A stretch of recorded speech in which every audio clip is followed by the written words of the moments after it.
Fala, meus anjinhos, tudo bem com vocês? Sejam todos bem-vindos a mais uma aula do Heitor Explica. Eu sou o professor Heitor e hoje a gente vai dar continuidade ao nosso estudo sobre termologia, assunto que você vê no seu segundo ano, em sua grande maioria.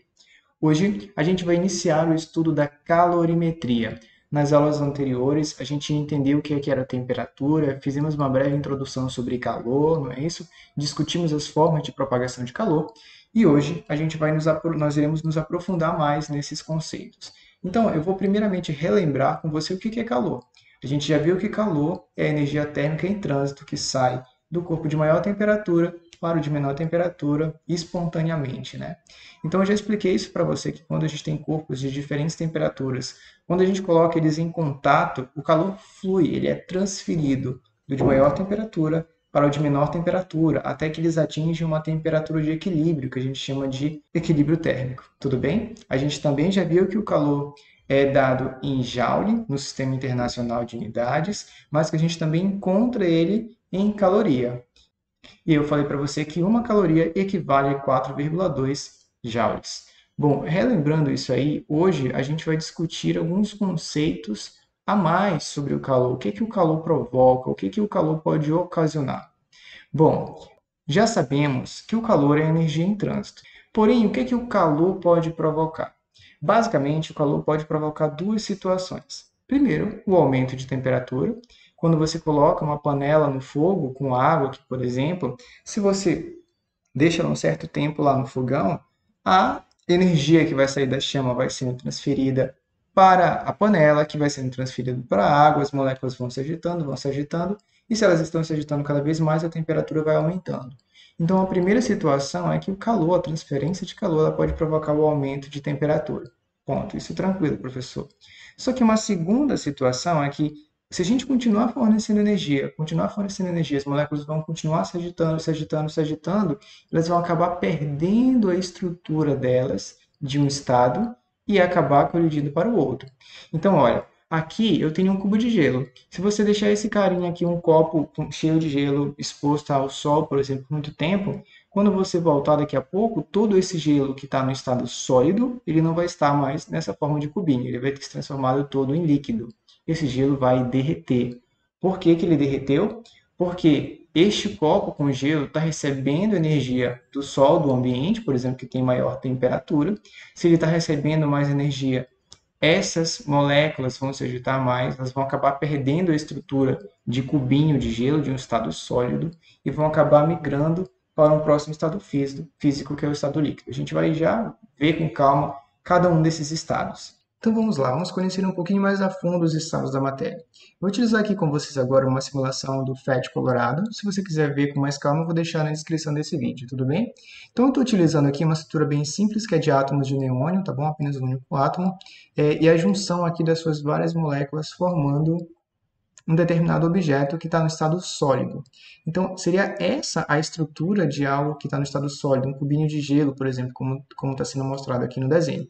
Então, você está vendo que as moléculas estão se agitando bem pouquinho, aqui estão todas bem juntinhas. Aqui tem uma temperatura de 14 Kelvin, ou menos 259 graus Celsius. Eu vou deixar em Kelvin para a gente ir se acostumando a partir de agora.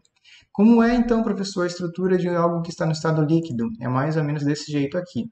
As moléculas ainda estão juntas, só que elas estão um pouco mais agitadas do que no estado sólido. Se você prestar atenção, elas estão ainda um pouquinho mais agitadas do que no estado sólido, mas elas ainda estão bem próximas. E no estado gasoso, essas moléculas elas estão tão agitadas que elas acabaram se separando bastante uma da outra. E aí eu estou mostrando para você separadamente isso, porque a gente consegue ir percebendo as mudanças de estado físico. Como assim? Eu tenho algo aqui, um gelo, por exemplo, tá? E aí eu começo a fornecer energia. A temperatura começa a aumentar, se você está olhando lá em cima, as moléculas se agitam mais, elas vão perdendo essa estrutura que elas tinham no estado sólido e começaram a se espalhar demais até sair do estado sólido, passar para o líquido, e se eu continuar fornecendo energia, não vai ter uma estrutura definida, e aí a gente vai estar chegando lá no estado gasoso. Então, deu de entender? Quanto mais energia você está fornecendo, mais as partículas se agitam, e aí a possibilidade de aumentar a temperatura ou de mudar de estado físico vai crescendo. Aí você me pergunta, professor, bacana, só que eu queria saber quanto de energia, quanto de calor eu tenho que fornecer para que essas moléculas aumentem a temperatura, ou quanto de energia que eu tenho que fornecer para que essas moléculas mudem de estado físico. Bom, se você quer saber a quantidade de energia para essas situações, a gente vai precisar utilizar duas equações que a gente vai ver agora. A primeira delas é o que a gente chama de quantidade de calor sensível, ou seja, a quantidade de calor que eu preciso fornecer para fazer variar a temperatura de um corpo.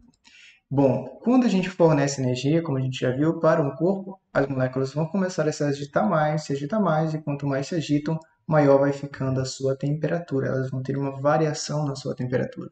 Como é que eu determino, professor, essa quantidade de calor que eu preciso fornecer para que um corpo aumente a sua temperatura? Bom, para me determinar essa quantidade de calor que eu preciso fornecer, eu vou utilizar o que macete ou qual o macete.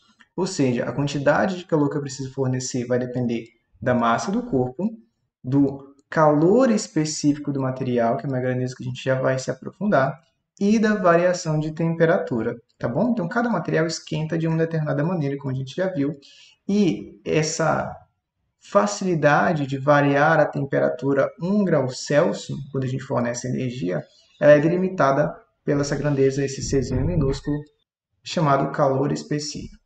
Então, olha lá, eu gostaria de chamar a atenção para este carinha aqui, ó, variação de temperatura. Gente, importante isso aqui, tá? A gente estudou algumas aulas atrás, como é que a gente transforma, né? A gente relaciona uma escala com a outra, uma temperatura de uma escala termométrica do Celsius para o grau Celsius, para o Fahrenheit, assim sucessivamente. E a gente viu que eu falei para você que a escala Kelvin, a escala que a gente adota para estudo científico, nos cálculos que a gente vai fazer, a maioria a gente vai precisar transformar para a escala Kelvin, que é o sistema que a gente utiliza, o sistema adotado no mundo científico.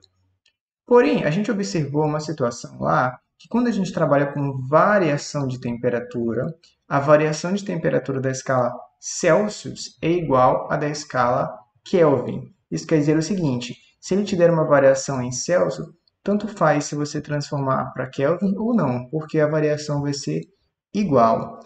Resumindo, o que é que eu estou querendo dizer para você com isso? Que nessa situação específica, quando a gente está trabalhando com variação de temperatura, você não vai precisar transformar da escala Celsius para a escala Kelvin. Isso porque a gente está trabalhando com variação de temperatura. Se fosse apenas com temperatura, você teria que fazer essa conversão, tá bom? Mas a gente vai já entender isso com calma. Então, eu anotei aqui para você, anotar isso aí com cuidado no seu caderno. Ainda nessa discussão, vamos apresentar de maneira mais aprofundada o que é calor específico e também uma outra grandeza chamada capacidade térmica. Bom, o calor específico vai dizer para a gente quanto de energia eu preciso fornecer para que cada grama de um corpo consiga variar 1 grau Celsius. Olha o quanto eu estou sendo específico, desculpa a redundância. É a quantidade de energia para que eu consiga variar 1 grau Celsius, 1 grama de um determinado corpo. Então, quando a gente fala de calor específico, a gente está falando de uma propriedade de uma substância. Esse calor específico, ele é tabelado, tá bom? Ele vai ser fornecido para você. Bom, basicamente, de toda a tabela você precisa saber um que é o mais fácil, que é o calor específico da água, que vale 1 caloria por grama grau Celsius, tá? Então tá aqui, ó, essa é uma tabela de calor específico. Quanto maior o calor específico, mais difícil a gente fazer variar 1 grau Celsius cada grama do corpo. Então você está vendo aqui que a água ela tem um alto calor específico, um dos maiores. É muito difícil a gente fazer variar a temperatura da água. É por isso que, por exemplo, na praia, a água leva o dia inteiro para esquentar. E aí, quando você entra na praia à noite, você tem lá a sensação de que a água está quentinha, é mais prazeroso tomar banho à noite. Por quê? Porque a água, por ser tão difícil variar a temperatura, ela levou o dia inteiro para fazer essa temperatura ir aumentando. O inverso ocorre com a areia, né? A areia tem um baixo calor específico, então é muito fácil fazer variar a temperatura.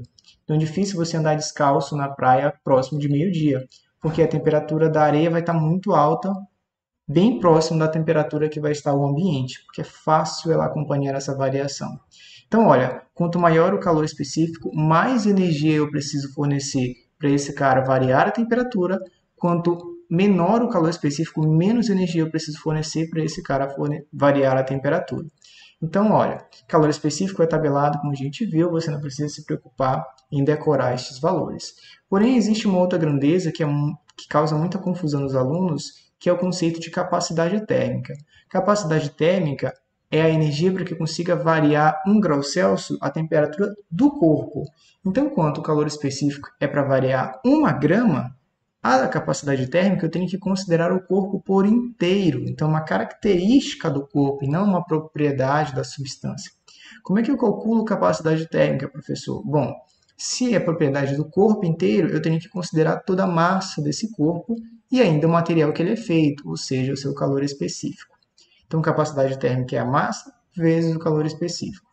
Tá? E aí você pode reescrever essa equaçãozinha aqui de cima, você também pode encontrar ela como sendo Q, capacidade térmica vezes variação de temperatura, né? Ou ainda você pode determinar a capacidade térmica, se não tiver a massa e o calor específico, a partir da quantidade de energia e a variação de temperatura. Tudo bem? Então são coisas que a gente acaba confundindo em algumas questões que eu estou tentando deixar mais claro para você aqui agora.